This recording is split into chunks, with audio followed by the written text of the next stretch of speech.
Bapa di dalam surga, Allah yang kami sembah di dalam nama Tuhan Yesus. Kembali malam ini kami bertemu di Zoom WLG ini, Tuhan. Pimpin kami, Tuhan. Singkapkan rahasiamu kepada kami semua yang hadir, supaya kami mengerti akan kitab suci yang Engkau berikan kepada setiap kami. Tuntun kami, Tuhan. Pakai hamba-Mu untuk menyampaikan firman-Mu, menjadi wakil-Mu untuk membicarakan tentang firman-Mu. Kuduskan lidah bibir ini, kuduskan pikiran hati hamba-Mu ini, supaya yang keluar benar-benar berasal dari firman-Mu dan dari Roh Kudus sendiri. Kuasai setiap kami, Tuhan. Pimpin kami dari awal pertengahan hingga akhir, sehingga firman ini benar menjadi berkat bagi kami semua. Terpujilah Engkau Allahku, dalam nama Tuhan Yesus. Kami siap Tuhan mendengarkan. Tutup bungkus kami semua di tempat kami masing-masing dengan kuasa darah-Mu. Terima kasih Bapak. Kami siap Tuhan menyambut firman-Mu. Haleluya. Amin. Shalom. Shalom. Baik, sesuai dengan tema yang sudah ada di player. Tema khotbah malam ini, kita adalah orang-orang yang dipilih Allah. Ini pro dan kontra tadi. Karena saya yakin masih banyak kok orang-orang yang tidak merasa dipilih oleh Allah sendiri. Mereka bisa menyangkal diri, menyangkal dengan pelayanannya. Masih banyak. Kita nggak bisa menutup diri kok, nggak bisa menutup mata, dan tidak bisa membohongin diri kita sendiri. Masih banyak kok. Kita ini merasa dipilih. Kita ini dipilih, dilantik, ditabis, tapi tidak merasa dipilih. Kita tenang-tenang saja. Baik, untuk menyingkat waktu, kita buka Roma 8 ayat 29 dan 30.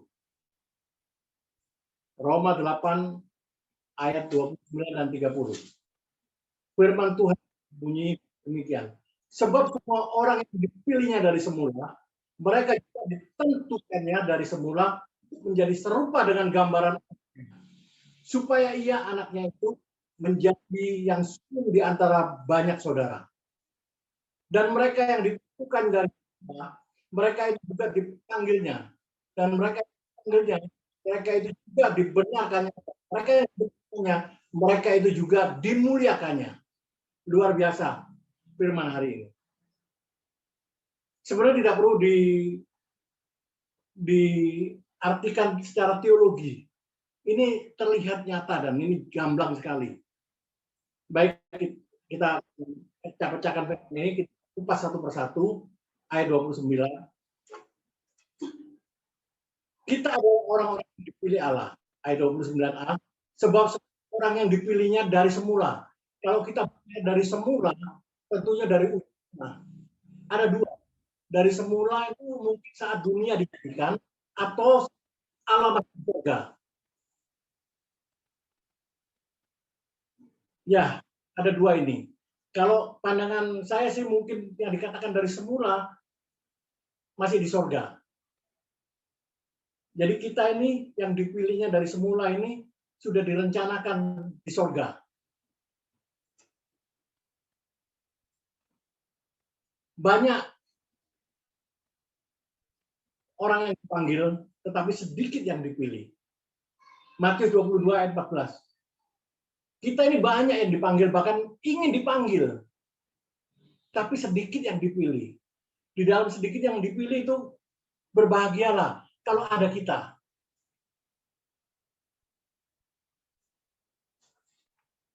Dan kalau kita merasa diri dipanggil, tentunya beda. Beda dengan saat kita merasa ingin dipilih dan merasa dipanggil. Beda sekali. Kalau kita dipilih, bukan kita yang ingin dipilih sendiri. Kita maju ingin merasa dipilih. Tidak. Ada perbedaannya. Orang yang dipilih tentunya semangat di dalam pelayanannya. Karena Tuhan sendiri yang pilih dan tentunya Tuhan tambahkan kekuatan yang baru. Itu perbedaannya. Tapi kalau orang yang merasa dipilih, suka-suka dia. Santai saja. Yang penting aku sudah ditabis, pelantik, tidak pergi. Cukuplah saya menjadi hamba Tuhan dan orang tahu bahwa saya hamba Tuhan. Tidak perlu bekerja lagi. Karena saya sudah dipilih, merasa dipanggil dan dipilih. Nah, di sini perbedaan. Di Efesus 1 ayat 4 mengatakan begini. Sebab di dalam Dia Allah telah memilih kita sebelum dunia dijadikan, supaya kita tak bercacat di hadapannya. Nah, tadi yang saya katakan, masih di sorga, kita ini sudah dipilih, direncanakan Tuhan. Sebelum kita dilahirkan, sebelum dunia ini ada. Firman Tuhan Efesus mengatakan begitu. Sebab di dalam Dia adalah Allah telah memilih kita sebelum dunia dijadikan, supaya kita kudus dan tak bercacat di hadapannya. Kita ini dipilih supaya tidak cacat, namun kita cacat, bukan salah yang memilih. Banyak hamba-hamba Tuhan di Alkitab yang dipilih, namun mereka cacat. Contoh yang terlihat aja, Yudas Iskariot. Tuhan sendiri yang pilih loh, di antara 12 murid. Tapi kenyataannya, dia menjual Tuhan. Apakah Tuhan tidak tahu bahwa dia akan seperti ini? Tahu, tapi dia lakukan saja. Karena dia itu maha kasih. Tuhan tahu dari awal. Karena Efesus 1 mengatakan supaya kita kudus dan tak bercacat di hadapannya. Namun kalau sebelum dipanggil kita sudah cacat dan tidak kudus, itu bukan urusan Tuhan. Urusan kita selama ada di dunia ini. Bagaimana kita melihat saat kita dipilih, merasakan kita sayang dong kalau sudah dipilih, harus kita jaga, kita rawat. Motor saja kalau kita tidak rawat, tidak rajin kita servis, ganti oli, tambah oli, mungkin motor itu sudah ngadat, sering mogok. Sama dengan kita. Saya mendengarkan begini, saat Tuhan menciptakan terang, Tuhan katakan jadilah terang. Tapi saat Tuhan menciptakan tumbuh-tumbuhan, dia katakan jadilah tumbuh-tumbuhan. Tapi saat menciptakan kita, dia katakan mari kita katanya. Kita itu siapa? Allah, Firman, dan Roh. Ada kesepakatan membentuk kita. Harusnya kita bangga.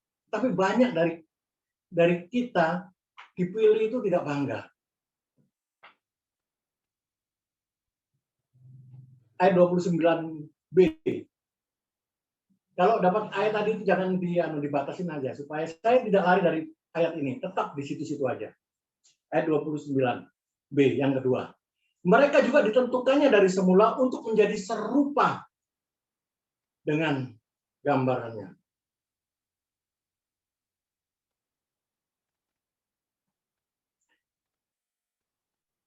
Serupa dengan gambaran anaknya. Bangga harusnya kita. Kita jangan dirusak rupa kita. Jangan dirusak dengan perbuatan kita. Dihancurkan sendiri. Sudah dihancurkan sama iblis, kita hancurkan sendiri karena dosa itu. Nanti kalau kita kembali ke surga, kita tidak sama dengan kita ini harusnya sama kembar dengan Tuhan kita, dengan Yesus. Karena firman Tuhan katakan di sini, mereka juga ditentukannya dari semula untuk menjadi serupa dengan gambaran anaknya itu. Jadi kita ini kembar sebenarnya dengan Tuhan Yesus. Nanti kalau kita kembali ke surga, kita melihat Tuhan Yesus dengan kita sama. Tidak jauh beda. Tapi sayangnya banyak yang rusak gambarnya. Wajahnya rusak semua. Karena dosa. Karena perbuatan kita sendiri. Jadi hancur, tidak kembar lagi, tidak sama, tidak serupa lagi.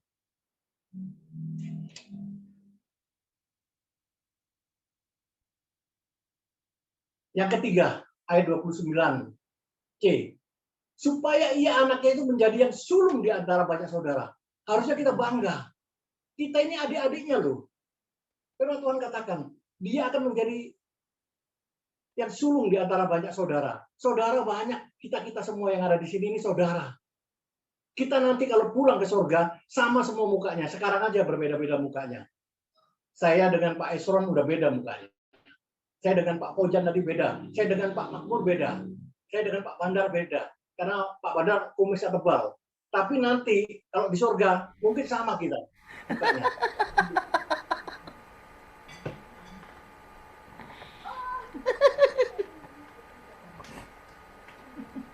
Kita harusnya bangga, kita ini sama, serupa dengan anaknya.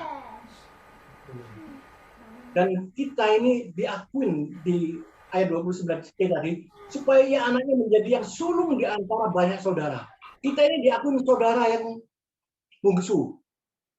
Dia adalah yang sulung, berarti kita ini sama sebenarnya. Kita ini adik-adiknya Tuhan Yesus loh. Harusnya bangga. Tapi kita nggak ada yang bangga. Bahkan santai saja. Yang penting iman saya kuat. Nggak bisa bicara iman. Kita juga harus menjalankan iman itu. Iman tanpa perbuatan adalah kosong. Atau mati. Jadi nggak bisa andalkan iman juga. Iman terus nggak berbuat apa-apa. Nyantai-nyantai saja. Hancur muka kita. Terus sampai di sana kita nggak diakuin, siapa lu? Saya nggak kenal kata Tuhan Yesus. Kalau bahasa gaulnya, siapa lu? Gua nggak kenal lu. Pergi sono. Sono gitu. Jauh-jauh.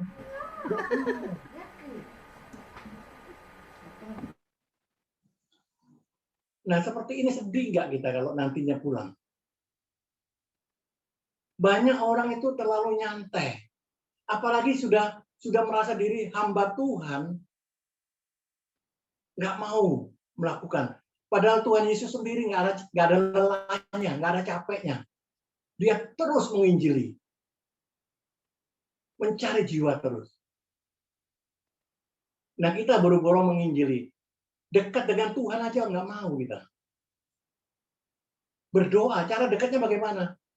Ya, berdoalah. Berdoa setiap waktu. Supaya kita sama dengan Musa. Masih ingat Musa waktu di Gunung Sinai? Dia saat 40 hari, karena berhadapan terus dengan Allah, dia mukanya kinclong lagi. Bersinar. Semua orang takut. Orang Israel takut melihat Musa itu. Tapi kalau kita nggak seperti itu, nggak harus kinclong mukanya. Tapi beda, sejuk kalau kita. Tidak menakutkan. Kalau kita sering berdoa dan berhadapan-hadapan dengan Tuhan Yesus, tentu muka kita sama, sejuk. Dan menghadapi apapun tenang. Nggak pernah kita panik. Tapi apakah kita mau serupa dengan dia? Firman mengatakan kita itu serupa, segambar loh. Tapi kita nggak mau segambar. Kita rusak gambar itu. Kita oret-oret, kita sobek-sobek. Dan kita mau nggak diakuin adiknya? Harusnya mau, bangga dong. Waduh, ayat ini mengatakan kita ini adik-adiknya Tuhan Yesus loh. Sudah mukanya sama, diakuin adiknya lagi. Dia yang sulung di antara banyak orang. Di antara banyak orang yang seluruh dunia ini. Kalau mereka kembali nanti di sorga, sama semua dengan Yesus. Kalau Yesus nggak punya kumis, Pak Bandar juga nanti nggak ada kumisnya. Hilang. Sama kita semua. Gantengnya sama semua. Cantiknya sama. Yang perempuan mukanya juga sama. Mukanya sama semua. Cuma namanya beda-beda kan? Iya benar. Wajahnya cantik. Nah, kita harusnya ganteng juga. Sekarang jelek nggak apa-apa. Tapi nanti kalau pulang ke surga kita akan cakep. Amin. Amin. Puji Tuhan. Kita ini memang dari sananya. sudah ditentukan untuk menjadi adik-adiknya Tuhan Yesus. Kita harusnya bangga kemana-mana. Tapi bukan sombong, bangga aja. Aku diakuin adiknya loh. Firman Tuhan yang mengatakan. Harusnya kita bangga. Jangan mencoreng Tuhan Yesus. Mencoreng nama Tuhan Yesus, bebannya menambah beban Tuhan Yesus. Kalau saya dikasih tugas, beban di pundak, itu saya akan hati-hati sekali. Sama juga kita saat kita diminta, tolong dong antar ini telur 3 kilo bawa ke seberang sana. Nggak mungkin kita sembarang asal jalan aja, pecah semua telur. Tentunya hati-hati. Bawa telurnya hati-hati. Kalau bisa ditenteng hati-hati. Kalau ditaruh di baskom tentunya pelan-pelan jalannya. Kalau nyebrang pun nggak sembarangan lari. Pelan-pelan. Kadang kita dipercaya seperti telur itu. Nah kalau kita nggak sembarangan, akhirnya hancur wajah kita. Nanti pulang nggak sama dengan Tuhan. Nanti pulang ada yang hitam karena banyak dosa. Udah nggak karu-karuan mukanya. Terus gampang kok Tuhan. Kita ini miliaran di dunia ini, Tuhan gampang menentukan. Lu nggak sama gua mukanya. Oh bukan saudara gua lu. Gua bukan saudara lu. Sana. Dipisahkan. Gampang memisahkan. Karena ada ayatnya. Domba dan kambing dipisahkan. Nah, domba sebelah kanan, kambing sebelah kiri. Bukan jangan mengandai-andai, jangan menganalisis bahwa domba itu siapa, kambing siapa, enggak. Kita hanya sekarang saya katakan bahwa kalau muka kita tidak sama, kita dipisahkan seperti kambing. Gampang jadinya. Oh, nggak sama kok dengan Tuhan Yesus. Nggak bisa masuk di sini. Yang sebelah kanan sama semua Tuhan Yesus semua. Kamu adik-adik saya, kata Tuhan Yesus. Ini siapa yang sebelah kiri? Adik tiri, bukan. Mukanya nggak sama lagi. Sedih nggak? Yakobus 1 ayat 18 mengatakan begini. Atas kehendaknya sendiri ia telah menjadikan kita oleh firman kebenaran. Supaya kita pada tingkat tertentu menjadi anak sulung di antara semua ciptaannya. Nanti pada tingkat tertentu kita akan diangkat menjadi anak yang sulung. Tapi tetap yang nomor 1 sulungnya adalah Tuhan Yesus. Kita tetap adiknya. Tapi kita ada levelnya juga sesama manusia. Di dunia ini ada levelnya. Kita akan jadi yang sulung juga. Dari kakak-kakaknya nantinya. Kalau enggak semua sama semua, umurnya sama semua nanti. Ada levelnya juga. Ini firman Tuhan yang berkata seperti ini. Yang keempat, ayat 30a. Dan mereka yang ditentukan dari semula, mereka juga yang dipanggilnya. Kita ini ditentukan dari semula, dipilih dari semula. Kalau Pak Hari Zakaria, Tuhan sudah tahu kalau sekarang jadi host. Dan dia jadi ahli bedah jantung. Sudah tahu Tuhan. Karena sudah dari sananya, dari semula, dari ujung dunia sebelum dijadikan, itu juga dipanggilnya jadi ahli bedah jantung. Kalau saya beda, memang ditentukan ahli bedah dompet. Jadi bukan ahli bedah jantung. Jadi ditentukan dari semula, dari sana, dari surga. Kita ditentukan bahwa nanti Pak Hari Zakaria ahli bedah jantung. Pak Esron pendeta. Pak Ojan Sega pendeta. Michael Haryanto pendeta. Sudah dari sono itu. Kita nggak bisa pungkiri. Sekalipun kita ini lari kemana. Saya dulu masih mudanya, masih remaja. Saya begini. Saya turin dulu. Salah satu dari anak saya itu menjadi pengerja. Pengerja aja. Itu bangga orang tua saya. Kerinduan orang tua saya. Saya ketawa karena saya nakal, tukang berantem. Saya nakal, jadi saya tertawain aja. Terus waktu lewat di jalan Surabaya, Jalan Raya Darmo, di sana ada kampus GPDI ya, Pantai Kosta. Saya rindu loh, anak saya itu kuliah di sana, sekolah di sana katanya orang tua saya. Tapi saya ketawa aja. Saya waktu berangkat tahun 88 saya berangkat. dari Surabaya ke Jakarta. Lewat di Jalan Raya Arjuna menuju Pasar Turi. Itu lihat kampus itu, ibu saya mengatakan, saya ingin loh, anak saya itu ada yang sekolah di sana. Tapi yang diajak bicara bukan anaknya semua, cuma saya yang ada di angkot itu. Tentunya saya kan, itu doa. Saya nggak tahu bagaimana, tahu-tahu sampai sekarang, tahu-tahu jadi hamba Tuhan aja. Memang ditentukan ternyata dari semula. Dari dunia belum ada. Dari surga sudah ditentukan. Kita ini hamba-hamba Tuhan. Kalau sekarang kita semua ini hamba-hamba Tuhan, kita sudah ditentukan dari semula. Jadi kita nggak bisa ngelak. Kalaupun kita mengelak, sama dengan Yunus. Yunus sekalipun sudah ditentukan ke Niniwe, dia lari-lari ke Tarsis, tetap saja sudah ditelan ikan raksasa, dia harus kembali ke Niniwe. Itu rencana Tuhan tidak bisa digagalkan dengan kelakuan kita. Saya juga senakal mungkin tetap larinya situ. Kalau Tuhan sudah tentukan ke depan, depan terus. Sekalipun kita ke kiri, sekalipun kita ke kanan, sekalipun kita balik. Mau kemana aja? Waktu kita terbuang sia-sia muter-muter 40 tahun di gurun. Tapi tetap harus ke Kanaan juga. Nah sama. Itulah yang saya rasakan selama ini, firman ini mengatakan. Kita memang ditentukan dari semula. Nggak bisa kita mengelak. Sekalipun perbuatan kita ini jahat sekalipun. Tetap arahnya ke depan. Dan sampai hari ini yang ditentukan Tuhan. Yang Bapak Ibu hadapin saya ini Tuhan yang tentukan dari kanannya. Sekalipun saya sudah ke kiri dan ke kanan, balik lagi ke belakang.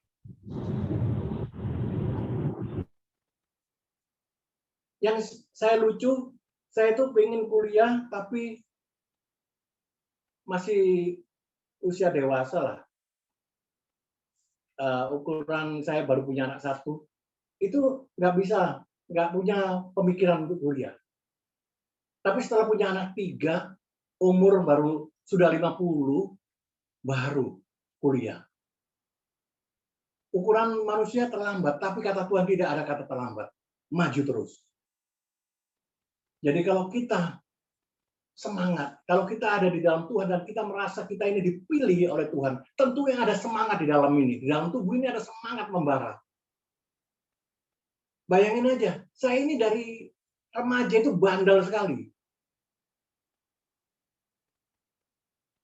Tapi pelajaran nggak pernah tertinggal. Sekarang pun begitu kuliah, di usia yang umur 50 saya kuliah. Tuhan kasih saya juara kelas. Terbaik di kelas. Bayangan aja. Saya sendiri bingung. Bisa ya saya kuliah? Saya tempuh sekian tahun. Bahkan saya bisa terbaik di kelas. Boleh dicek nanti di STTIK. Saya terbaik di kelas saya. Ukuran saya sebagai pelayan Tuhan. Jadi ada semangat waktu kuliah. Ada api membakar kita. Jadi api itu membawa dampak dalam pelayanan juga. Makanya tanda tanya besar apabila hamba Tuhan tidak punya api, tidak punya semangat, tidak nyala api itu, tidak membara.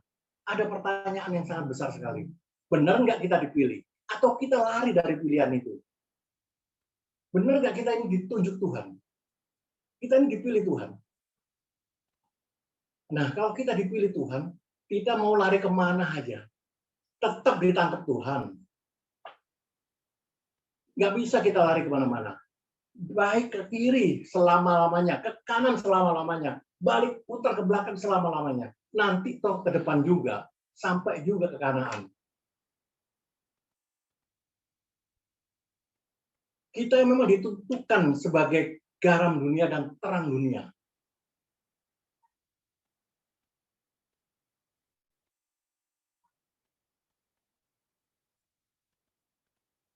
Kamu adalah garam dunia. Jika garam itu menjadi tawar, dengan apakah diasinkan? Tidak ada lagi gunanya selain dibuang dan diinjak orang. Kalau kita sudah hambar, emang bisa buat masak? Kalau hambar, kita nggak sakit corona jadi kayak corona, nggak ada rasanya. Wah, aku jangan-jangan corona, padahal bukan kita yang corona. Garamnya nggak ada rasanya.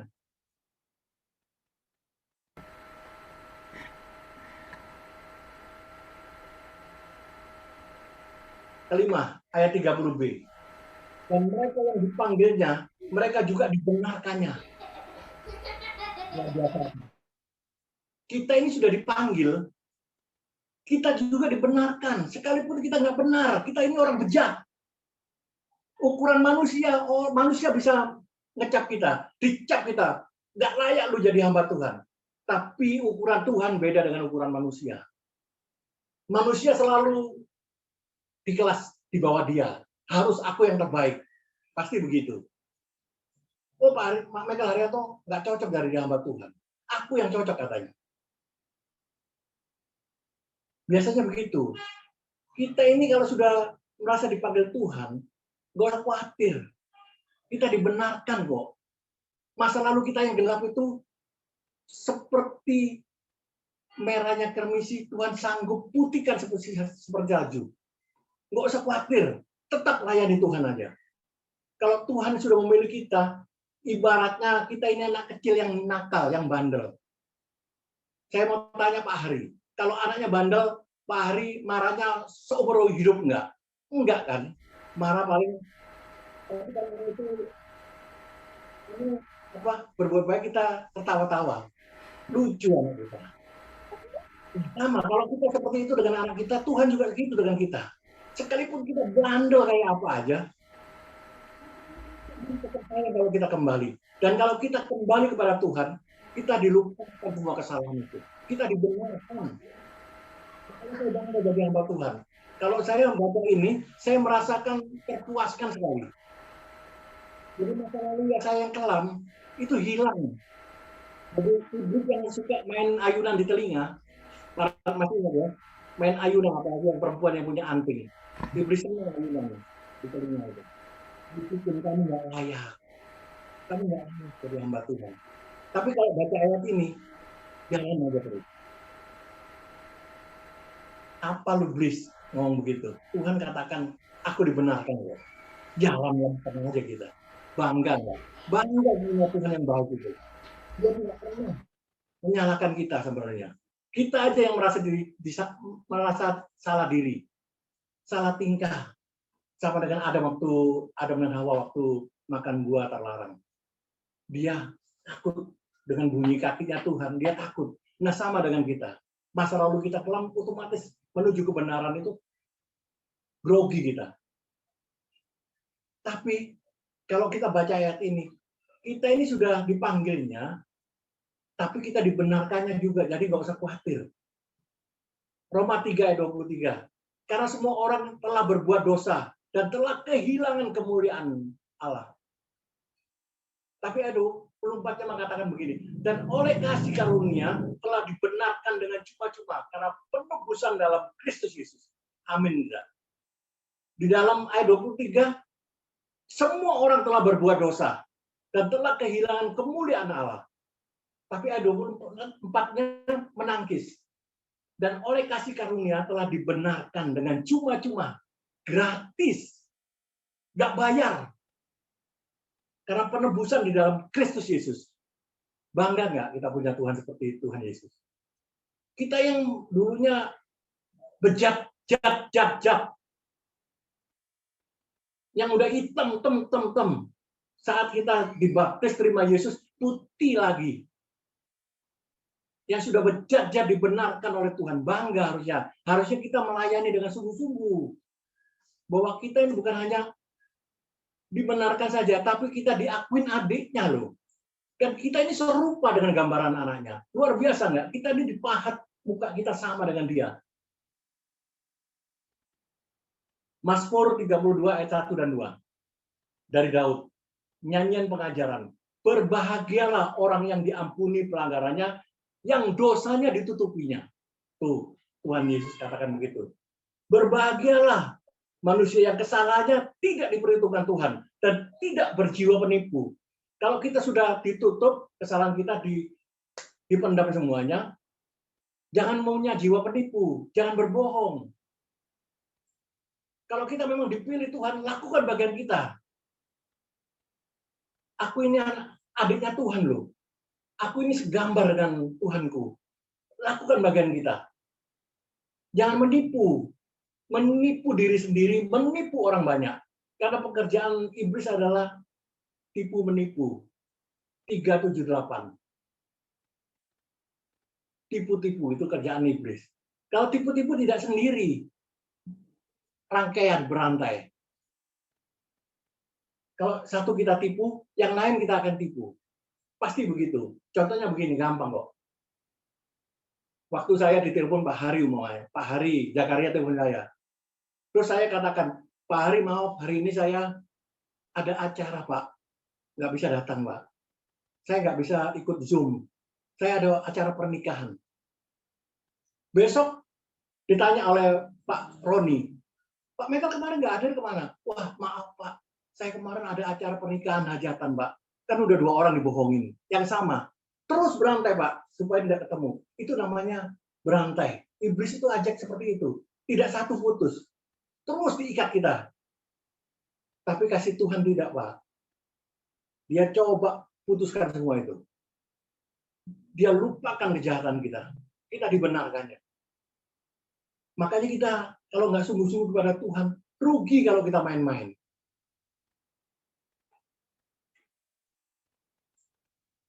Ayat 30C yang ke-6. Mereka sudah dibenarkan, mereka juga dimuliakannya. Woi, keren nggak? Kita dimuliakannya. Kalau nggak ngapain dia nebus kita mati di kayu salib? Sia-sia dong dia. Dia yang mulia jadi hina di kayu salib. Manusia terkutuk katanya. Tapi kita yang harusnya masuk antri ke neraka, dimuliakan, diselamatkan. Harusnya kita, kalau kita nonton film Yesus di pengorbanan Yesus di salib, Passion of the Christ ya, pasti nangis kita. Kalau kita renungkan nangis, sampai segitunya loh Tuhan itu berkorban buat kita. Asal itu diputar pasti saya nangis Pak. Saya merasakan saya ini orang jahat. Tuhan begitu baik, tubuhnya hancur hanya demi saya. Saya itu kalau diputar itu film setiap pasca diputar oleh anak saya atau saya putar, saya pasti keluar air mata Pak. Nggak tahu. Saya merasakan itu sungguh baik Tuhan itu sama saya. Nah kalau kita semuanya dianggap seperti saya, baik, Tuhan itu baik buat semua, tentunya kita meleleh juga semuanya Pak. Terus apakah kita dengan leha-leha, santai aja pengorbanan Tuhan. Biarlah Tuhan, saya berbuat jahat, nanti Tuhan kan disalib lagi kedua. Enggak, cukup sekali. Tidak mungkin Tuhan datang disalib lagi. Datang untuk menghakimi nanti. Bukan untuk berkorban lagi. Hati-hati, jebakan iblis. Jebakan Batman. Kita nggak sadar. Kita dibuai oleh iblis. 2 Tesalonika ayat 2 Tesalonika 1 ayat 12. Firman Tuhan katakan begini. Sehingga nama Yesus Tuhan kita dimuliakan di dalam kamu.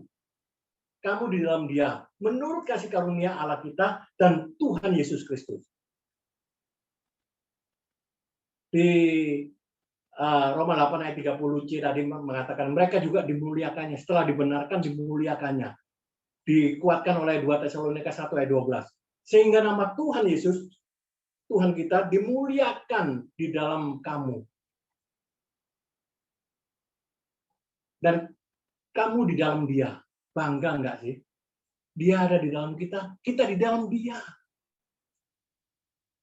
Menurut kasih karunia Allah kita dan Tuhan Yesus Kristus. Ini pernyataan loh, Allah kita. Ini karena kasih karunia Allah kita dan Tuhan Yesus. Luar biasa. Ini pernyataan dari firman-Nya. Tinggal bagaimana kita setelah mendengar firman ini. Apakah masih leha-leha? Apa kita semakin terbakar? Iya, semangat aku setelah mendengarkan Pak Michael khotbah. Aku mulai besok melayani Tuhan aku. Kalau enggak aku ngomong gembalaku, Pak aku mau jadi pengerjamu Pak. Mau menjadi pengerja di gereja ini. Semua jadi pengerja. Bingung gembalanya. Semua pengerja. Enggak apa-apa. Ayo jadi pengerja semua. Aku semangat, Pak, setelah mendengarkan khotbah hari ini, bahwa aku ini ternyata serupa dengan Yesus. Dan aku yang dianggap adiknya. Harusnya kita semangat dong. Jangan dirusak gambaran itu. Jangan dipecah hubungan kakak dan adik. Salah kalau kita pecah hubungan kakak dan adik itu. Kita akan jauh dari semua orang-orang yang kita kenal, hamba-hamba Tuhan yang lain. Kita akan terpisah semua. Nanti di surga kita nggak saling kenal. Padahal nanti Pak Hari dengan saya sama mukanya, Pak. Sama-sama pakai kacamata sekarang. Nanti sama di sana. Terus Tuhan Yesus datang. Dipeluk kita, sama nih kita. Terus yang lain-lain semua yang ada di WLG ini. Pak Makmur, Pak Bandar, Pak Roni, dirangkul Tuhan Yesus semua. Sama semua. Nggak ada yang bisa paling orang-orang. Orang dunia bingung. Loh kok sama semua ini? Ya. Itulah Tuhan kita, Pak. Kalau kita benar-benar melakukan pekerjaan Tuhan dan melakukan firman-Nya, kita akan segambar dengan Dia. Dengan bangga Dia peluk kita. Ini adikku ini. Aku yang sulung, kata Tuhan. Harusnya kita bangga. Mulai sekarang kita makin giat. Baik. Kesimpulan Roma 8 ayat 29 dan 30. Orang satu, yang pertama, orang-orang yang dipilih ditentukan menjadi serupa dengan gambaran anaknya, yakni Tuhan Yesus Kristus. Kita ditentukan serupa dengan Tuhan Yesus. Kedua, orang-orang yang dipilih supaya anaknya itu menjadi yang sulung di antara banyak saudara. Alias Tuhan Yesus Kristus menjadi kakak sulung kita. Lebih jelasnya, kita adalah adik-adiknya Tuhan Yesus. Amin. Yang ketiga, orang yang dipilih adalah mereka yang ditentukannya dari semula. Kita sudah ditentukan dari semula. Kalau kita dipilih oleh Allah, Allah sudah tentukan dari sorga sono. Yang keempat, orang-orang yang dipilih oleh Allah, sebelum dipilih mereka terlebih dahulu dipanggilnya. Cuma kadang-kadang kita nggak mau dipanggil, pura-pura nggak dengar. Ada sedikit joke. Orang tua, umurnya 100 tahun lebih, pernah saya tanyain, Pak, resepnya, rahasianya apa Pak, umurnya panjang? Dia jawab, pura-pura tuli aja. Kalau dipanggil malaikat, nggak dengar aja. Pura-pura tuli, Pak.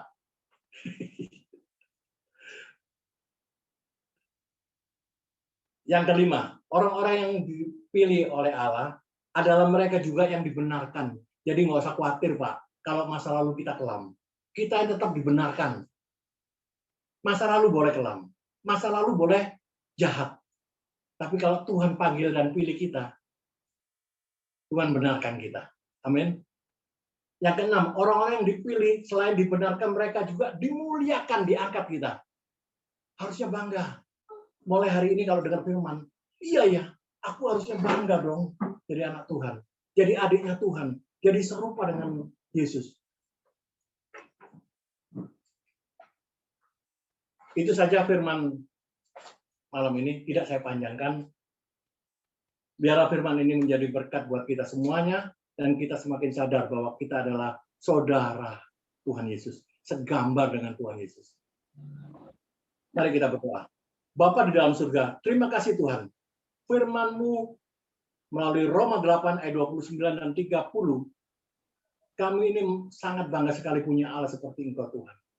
Engkau menciptakan kami untuk segambar dengan anaknya yang tunggal. Dan kita adalah adik-adiknya.